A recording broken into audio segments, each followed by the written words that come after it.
이데일리 TV 인사이트로 이어가겠습니다. 이슈나 관련된 기업들 조금 더 자세하게 한 걸음 깊이 들어가서 분석을 해볼 텐데요.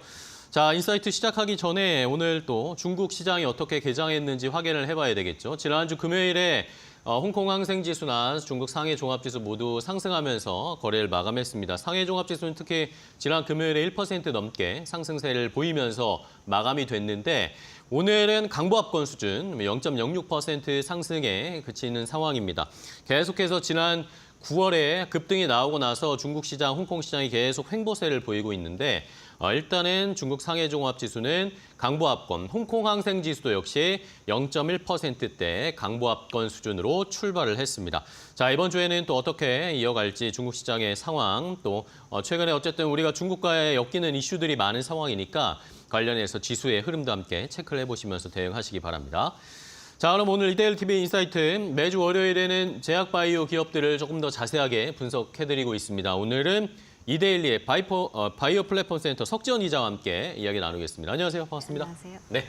자, 오늘은 또 어떤 기업을 확인해 봐야 될지 일단은 아까 중국 이야기도 살짝 드렸지만 지난주를 포함해서 최근에 중국과 관련해서 제약바이오 쪽에 또 이슈가 있더라고요. 우리 기업들에게는 좀 긍정적인 이슈인 것 같은데 자, 어떤 이슈가 있었죠?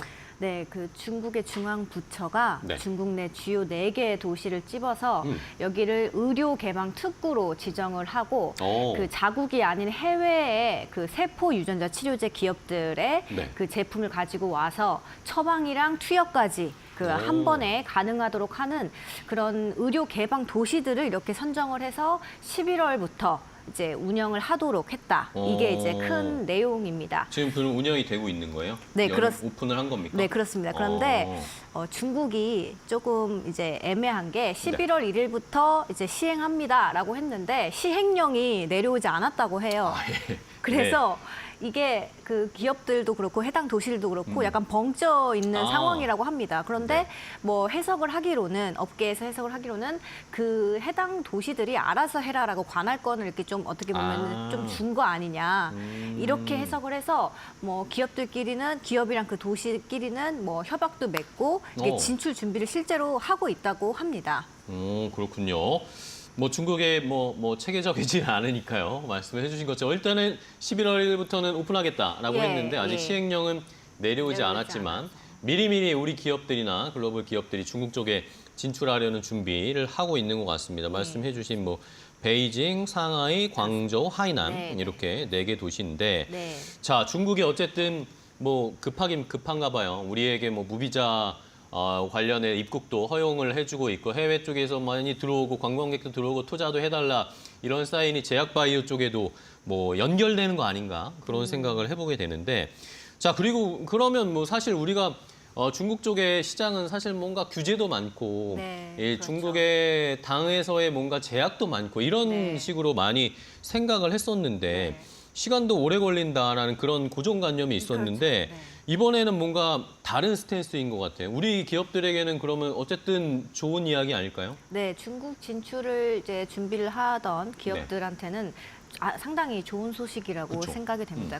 그렇지만 이제 여기서 주목하셔야 될 게 세포 유전자 치료제 기업만이라는 거죠. 그냥 일반 바이오 신약 개발사들이랑은 이제 전혀 거리가 먼 그런 거라고 보시면 되고요. 세포 유전자 치료제 기업만 국한한 거예요? 네, 그리고 자국 내에서 이제 국내 식약처, 우리나라 식약처 허가를 받은 제품들의 중국 유입이 이제 가능하다 이렇게 보시면 되는데요. 일단 중국 입장에서 보면은 이제 자국의 제약바이오 산업 고도화를 기대할 수 있고 그리고 국민들의 의료 수요 충족도 이제 할 수 있고요. 그리고 해외 기업 유치를 통해서 자국의 기업들이 이렇게 들어오면 아무래도 자국민들의 일자리 창출에도 이제 긍정적인 영향을 미칠 수 있지 않습니까? 이런 3가지 정도의 장점을 기대하고 있는 것 같습니다. 우리나라 기업들 입장에서 보면 이제 바이오 솔루션이라고 세포 유전자 치료제 기업이 가장 발빠르게 움직이고 있는 모습입니다. 네. 자, 그러면 말씀해 주신 것처럼 모든 제약바이오 기업이 다 갈 수 있는 건 아니고 세포 유전자 치료를 담당하는 그런 사업을 하는 기업들 근데 거기에 플러스 알파로 우리나라 식약처의 허가를 받은 기업이 우리는 일단은 중국 쪽에 갈 수가 있는 건데 네. 말씀해주신 바이오 솔루션 요 두 조건을 충족한 거예요? 그렇습니다. 그래서 어떤 움직임, 지금 빨리빨리 뭔가 사업을 추진하고 있는 겁니까? 중국 쪽으로? 네, 실제로 이제 최근에 하이난에서 네네. 이렇게 MOU도 맺었습니다. 하이난에 어. 이렇게 몇 곳 병원 기관이랑 이렇게 같이 의료기관이랑? 사자 협약을 맺으면서 올해 안으로 이제 하이난 지역에서 좀 이제 진출을 이제 확정 짓겠다 이렇게 이제 발표한 상태입니다. 네. 일단 바이오 솔루션에 대해서 좀 궁금해하실 분들도 그러니까요. 계실 것 같아서 어떤 기업인지 어떤 사업을 좀 하는 보면 거죠? 일단 세포 치료제 개발 기업이고요. 네. 이제 자가 세포 기반 무릎 골관절염 치료제 카티라이프가 대표 제품입니다. 이 밖에도 화상 피부 치료제라고 불리는 이제 케라일 알로 이런 것들을 포함해서 총 3개의 그 품목 허가를 식약처로부터 획득을 한 기업이고요. 그 조건을 갖췄네요. 네, 우리나라. 그렇습니다. 특히 중국에는 현재 그 세포 치료제 기반 골관절염 치료제 승인 받은 게 하나도 없다고 합니다. 그러니까 만약에 하이난에 이 바이오 솔루션이 이제 진출을 하면 이제 이 의료 수요가 있지 않겠습니까? 그쵸? 그러면은 그런 국민들이 와서 이제 이곳에서 이제 투약을 받을 수 있는 그런 장점을 기대할 수 있겠죠. 무릎 그리고- 골관절염은 그럼 어쨌든 그럼 중국에서 독점이 되겠네요. 네, 그렇죠. 이 기업만? 네. 왜냐하면 그리고 바이오 솔루션 지금 제일 빠르게 움직이고 있으니까 아마 최초로 이제 진출하는 그러니까요. 기업이 될 거고요. 네, 이제 카티라이프에 대해서 좀 네네. 말씀드리면 자세하게 이게 알아볼까요? 네, 환자 무릎이 아닌 그 환자의 그 갈비뼈 부분에 그 자간흑 연고를 이제 세포를 채취를 해서 이걸 배양을 한 다음에 이걸 무릎에 넣는 겁니다. 네, 그래서 이미 손상된 무릎 연골이 아닌 자간흑 연골을 채취를 해서 넣는 거기 때문에 이제 기존에 무릎 수술을 하는 환자들의 무릎 상태가 많이 좋지 않기 때문에 연골 상태가 이렇게 좋지 않을 수 있잖아요. 그쵸. 그런데 여기 이제 자간흑을 넣으면 이렇게 좀 건강한 세포를 무릎에 넣는 개념이라고 보셔서 이거는 이제 앞선 1부터 3세대까지의 그 세포 치료제를 넘어선 4세대 이제 자가연골 세포 치료제라고 불립니다. 네. 무릎 시술할 때도 뭐 이렇게 수술을 하듯이 막 이렇게 째서 피가 많이 나오는 그런 시술이 아니라 이게 그 관절경이라고 약간 살짝 이렇게 아주 살짝만 이렇게 미세한 바늘 구멍을 넣어가지고 이렇게 치료할 수 있는 약간 그런 개념이라고 해서 이제 수술하듯이 막 이렇게 확 째서 하는 그런 게 아니기 때문에 환자의 회복도 좀 빠른 편이고요. 그리고 연골에 이렇게 그 원래는 이제 수술을 할 때 무릎 수술을 할 때 연골에 이렇게 구멍을 많이 이렇게 뚫습니다. 그 구멍을 뚫어서 그 연골에서 이제 세포가 이제 다시 이제 정상으로 돌아오기 위해서 이렇게 어떤 액들을 이렇게 뿜는데 우리 마치 상처가 나면 그게 딱지가 네네네, 있듯이 그렇게 무릎에 구멍 뚫는 시술을 카티라이프는 하지 않아도 되기 때문에 전에는 그럼 많이 뚫어야 됐는데 카티라이프는 그게 필요 없다. 네. 네, 그래서 이제 그런 점도 좀 유리하다 이렇게 그렇네요. 보면 되고 카트라이프 같은 경우는 품목 허가를 받았다고 말씀을 드렸는데 네네. 정확히는 2017년 11월에 국내에서 임상 2상을 마치고 2019년 3월에 조건부 허가를 받습니다. 네네. 그러니까 임상 2상을 마쳐도 임상 3상을 하면서 제품을 팔 수 있게 해주는 게 조건부 허가라고 네네네. 하는데요. 그래서 지금 현재 주요 대학 병원에서 이 카티라이프가 시술이 이제 처방이 되고 있고 동시에 임상 3상도 하고 있습니다.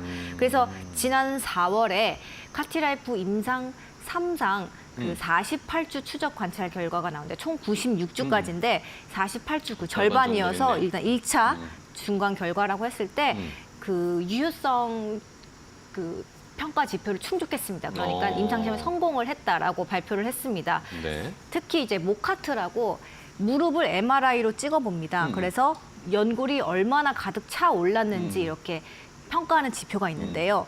이 연골이 실제로 이 그냥 단순히 이제 무릎에 구멍을 뚫어가지고 이제 그 연골이 차오르게 하는 것보다 훨씬 더 좋은 그 상태로 연골이 차올랐다라는 거를 증명했다. 임상 3상에서. 이제 이 부분이 좀 포인트라고 볼 수 있겠습니다. 이 모카트라고 하는데요. 이 MRI로 연골을 찍는 네네. 거를. 근데 이거는 기존에 지금 국내에 다른 무릎 연골 개발사들이 많은데 네. 이 모카트를 1차 지표나 뭐 이렇게 주요 지표로 이렇게 내세우는 곳은 많이 없어요. 왜냐하면 무릎 연골이 재생하는 거가 그쵸. 사실 이제 상당히 어렵거든요. 그쵸. 그냥 네. 무릎의 연골을 재생한다기보다는 그냥 통증을 줄여주는 그런 근본 치료제가 아닌 그런 개념들은 많이 있지만 네네. 이 카티라이프는 무릎 연골의 구조적인 재생을 목표로 이제 나온 치료제이기 때문에 네. 좀 효과가 좋게 나오고 있다고 보면 될 것 같습니다. 네. 자, 카티라이프 말씀해 주신 것처럼 어쨌든 효과를 입증했다고 하는데 뭐 모카트라고 하면 어쨌든 뭐 무릎 연골을 사진 찍듯이 딱 찍겠죠. 근데 그걸 만약에 이게 차오르는 걸 증명하기 이 변화 그 비포와 애프터의 차이가 극명하지 않으면 이게 효과를 입증하기 어려울 것 같아요, 느낌에. 근데 그것도 용인할 만큼, 그걸로 증명할 만큼 효과가 좋다라는 거 자신감의 표현일 수도 있겠다라는 생각도 들어요. 자, 그러면은 어쨌든 이 무릎 골관절염 치료제인데 이제 자가세포 치료제잖아요, 어쨌든. 그러니까 단순하게 드는 생각은 효과는 뭐 좋다 이건데 비싸지 않을까라는 그런 생각도 좀 들어요. 네, 맞습니다. 괜찮나요? 네, 정확히 보신 게 진짜 비쌉니다. 아, 그래요? 왜냐하면 첫 번째로 이제 갈비뼈를 째서 이제 연골 늑세포를 아유, 네. 네, 자가 늑세포를 이제 채취해야 되잖아요. 그러니까 한 번 수술이 이때 필요하고 두 번째로 이제 무릎에 넣을 때 그쵸? 그러니까 총 2번 수술한다는 점에서 다른 치료제보다 이제 좀 번거롭고 그리고 가격은 한 1,500만 원 정도로 오, 알려져 네. 있습니다. 그런데 이제 국내에서 그러면 얼마나 많이 이제 시술이 되는지 좀 궁금해하실 그러니까요. 텐데 2022년 국내에서 한 130건, 지난해는 200건, 그리고 올해는 500건 하겠습니다 했는데 제가 이제 3분기 매출을 보니까 그렇게까지는 못 하신 것 같습니다. 네. 2021년에 매출액은 이제 118억 원, 2022년 100억 원, 지난해 125억 원 수준으로 이게 막 그렇게 크게 성장하지도 않고 뭐 그렇다고 이렇게 침체되지도 않고 네. 뭐 그 정도 그냥 수준이고 원만하게, 네. 아직 영업 흑자 전환은 못한 상태입니다. 그래서 국내에서 이렇게 기대만큼 매출이 이제 받쳐주지 않기 때문에 해외로 진출을 하는 걸로 풀이가 되고요. 원래 주력했던 국가가 미국이었습니다. 네네. 예, 지금 카티라이프가 미국에서 임상 2상을 진행하고 있어요. 진행이에요? 네, 마지막 환자 투여를 앞두고 있고요. 최종 결과를 이제 조만간 확인할 수 있을 예정입니다. 지난해 8월에 미국 FDA로부터 첨단 재생 의학 치료제 알맷으로 지정이 됐거든요. 최근에 네이처셀이라는 기업도 그 치료제를 알맷으로 지정받아서 네네. 주가가 상당히 네, 많이 많이 올랐죠. 올랐던 거 아실 겁니다. 근데 그 알맷 치료제로 지정이 받을 만큼 어쨌든 이 치료 효과가 수술 네. 효과가 좀 이렇게 뛰어나다는 거를 인정받은 게 아닌가 이렇게 해석이 되고요. 네. 네. 자, 그러면 일단은 미국에서는 임상 진행 중인 거고 네. 어쨌든 이 임상 결과가 나오려면 시간이 조금 텀이 있어야 될 그렇죠. 것 같죠. 그렇죠. 그러면 어쨌든 중국은 근데 또 상대적으로 오픈을 해줬으니까 네. 중국으로 일단 치고 들어간 다음에 여기에서 또 매출이나 수익을 좀 본 다음에 또 미국에 진출하는데 기반이 되는 자금으로 쓸 수도 있을 것 같아요. 자, 그러면은 일단은 뭐 중국 쪽에 그러면 시장 이 카티라이프가 들어갈 수 있는 시장이 충분한지 이 돈을 많이 벌 수 있는지가 제일 중요할 것 같습니다. 네, 뭐 한국의 그 규모보다 한 30배 정도 크다 이렇게 일단 크겠죠, 우리나라보다. 바이오 솔루션은 네. 추정을 하고 있고요. 구체적으로 2019년 기준에 중국의 골관절염 환자 수가 1억 3,300만 명에 달한다고 합니다. 네. 국내는 437만 명 수준이고 이 시장 규모가 4,800억 원 정도로 추정되거든요. 네네. 단순 계산했을 때 30배 정도 규모가 차이 아. 나니까 진출을 한다면 거의 뭐 그쵸. 매출 상승은 이제 거의 또 확실하다. 골관절염 치료제가 중국에 없다니까, 그죠? 그렇죠. 네. 네, 그렇게 돼요. 그 하이난에 이제 가장 먼저 진출을 할 예정이다라고 네. 제가 말씀을 드렸는데 올해 안으로 진출을 확정 지을 예정이라고 하고요. 원래 근데 하이난 지역이 2013년부터 이미 의료 특구로 지정된 도시라고 합니다. 네네. 그래서 전국의 주요 의료기관이 몰려 있고요. 여기에서 이제 우수의약품 제조 품질 관리 기준 GMP 시설이라고 하는 이런 생산 시설도 집중이 돼 있는 걸로 알려져 있습니다. 그래서 이미 제반 시설이 갖춰진 도시죠, 하이난은. 그러네요. 그래서 빨리 자리를 잡을 수 있다고 바이오 솔루션이 이제 생각을 한 거고, 그래서 이제 여기서 빨리 자리를 잡아서 이제 환자들에게 이제 시술을 하겠다. 그래서 내년 중에는 매출이 좀 잡히도록 하겠다. 이런 목표를 하고 있습니다. 특히 이 하이난을 통해서 다른 중국의 도시로도 이 의약품들을 보낼 수 있다고 합니다.